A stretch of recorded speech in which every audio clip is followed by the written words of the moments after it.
As we mentioned earlier, one of the big headlines this week was Wells Fargo CEO John Stumpf being destroyed by Senator Elizabeth Warren for his bank's practice of opening unauthorized accounts. Here's some of that.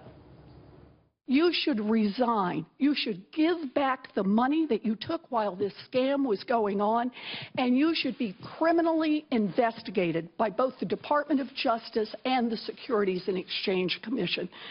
You know, this just isn't right. Tom, you've actually been in that room. You probably have sat in similar hearings. What's your reaction?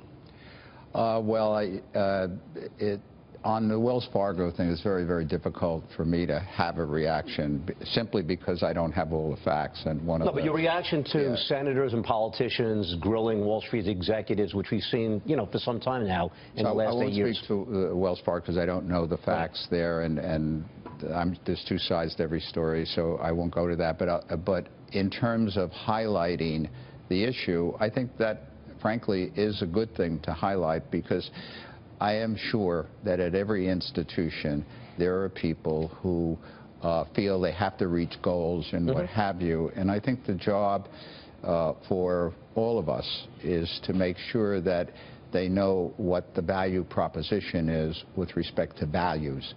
And the thing that must always trump, it's as simple as do the right thing, have a culture, create a culture, and if you miss a goal or what have you, that's okay, but never sacrifice. I said on the show last week, remember I said on the show with Charlie Gasparino last week, it's a sales culture that they have over there. That's how they push. That's how they push the incentives. Incentivize them. But I'm playing Powerball this weekend because I never thought in my life I'd ever agree with Elizabeth Warren. Yeah, exactly. I mean, she's 100% right about this. And what I find astonishing is that he doesn't lose his job over this. He's a great guy. I like him as a person.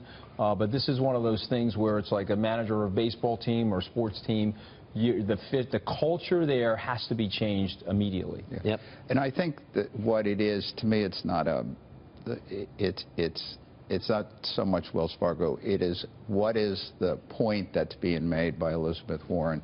And the point should be for all of us to say, make sure people understand that what really matters is simply doing the right thing. It not only goes to the culture of a firm or what have you, frankly, it goes to what makes people happy. Yeah. I think people, if they feel that the first priority is to do the right thing, I just think they're happier. Pressure off them. Yeah, it does. 100%. And I just think the important thing in life is not to achieve this goal or that goal. The important thing in life is to be content with who you are. I tell my staff, don't dishonor my dad, who was a blue-collar worker in the beginning, rose to a desk job. Don't dishonor him by doing anything wrong here in this organization. We don't see that at Wells Fargo. But I want to talk about the Fed. Yeah, well, I was going to say, the other issue, the other big story this week, in addition to Wells Fargo, was the fact that the Fed, once again, did not move again this week. But, Tom, off camera, we talked about central banks, the Federal Reserve, and explain to the viewers, because I think you've got some great insight. They read this, they hear about it, they don't really know how it affects their life and what the role of the Fed is supposed to be. Share with us your thoughts as it relates to today's environment as well as what happened with Lehman. Yeah, and I think this is what I'm about to say goes to not just, obviously, Lehman and the crisis in '08, but it goes to 1907, it goes to the role of a central bank generally throughout history, whether you called it a central bank in history or not. All of us at times are going to need liquidity. Now, we have different words for it. We're all going to at some point need drugs. We're going to need an operation. We're going to need help. A central bank, among its other functions, is meant to be there when no one else is there.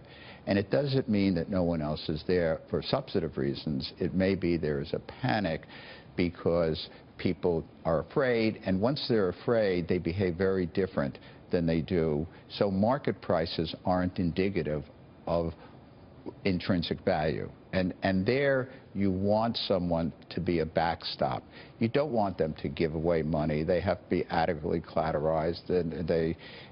But when something is generic as opposed to an individual company, as it was in '08, it affected everybody, it's a disease of sort.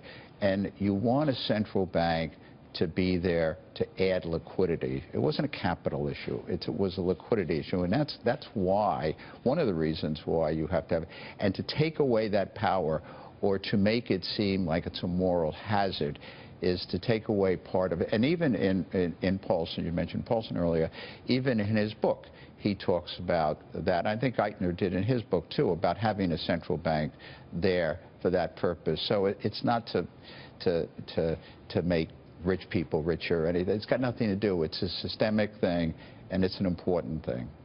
Well, we want to thank you for being with us. Our thanks to Tom Russo, former Lehman Brothers Chief Legal Officer.